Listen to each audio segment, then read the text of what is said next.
بسم اللہ الرحمن الرحیم. سلسلہ آئیے حفظ کریں. حدیث نمبر 47. حدیث کا نمبر میں نے خود دیا ہے. کتاب کا نام ہے غرر الحکام, صفحہ نمبر 221.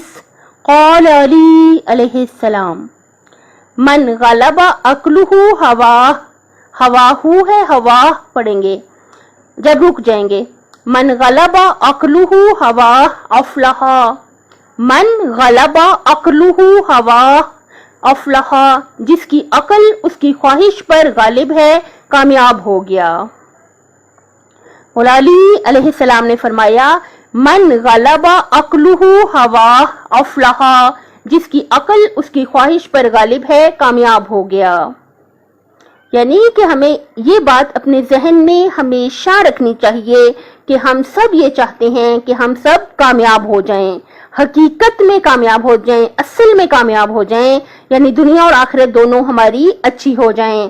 تو اس کے لیے ہمارے آقا نے کیا فرمایا کہ جس کی عقل اس کی خواہش پر غالب ہے کامیاب ہو گیا.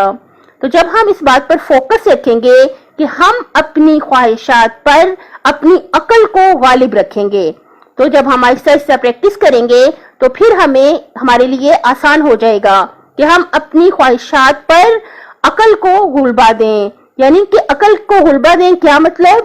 یعنی کہ وہ کام کریں, وہ بات کریں کہ جس سے ہماری آخرت بہت اچھی ہو جائے. کوئی ایسا کام نہ ہو جائے, کوئی ایسی بات نہ ہو جائے جس سے ہمیں دنیا میں کوئی نقصان اٹھانا پڑے, یا خدا نخواستہ ذلت کا دنیا میں سامنا کرنا پڑے یا آخرت میں سامنا کرنا پڑے.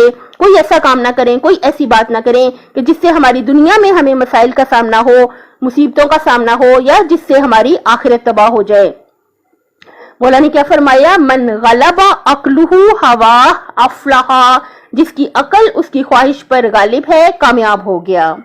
اللہ تعالیٰ سے بھیک مانگ مانگ کے التجا کرتے ہیں کہ جو بھی ہم فرامین پڑھتے, سنتے اور بیان کرتے ہیں, اللہ تعالیٰ ہمیں خلوص سے دل سے, پورے عشق سے, سچے دل سے ان پر عمل کرنے کی توفیق عطا فرمائے. اپنی صحت, آخرت اور خالق کی مخلوق کا خیال رکھیے گا. آپ سے گزارش ہے کہ میرے چینل کو سبسکرائب کر دیں. اللہ حافظ.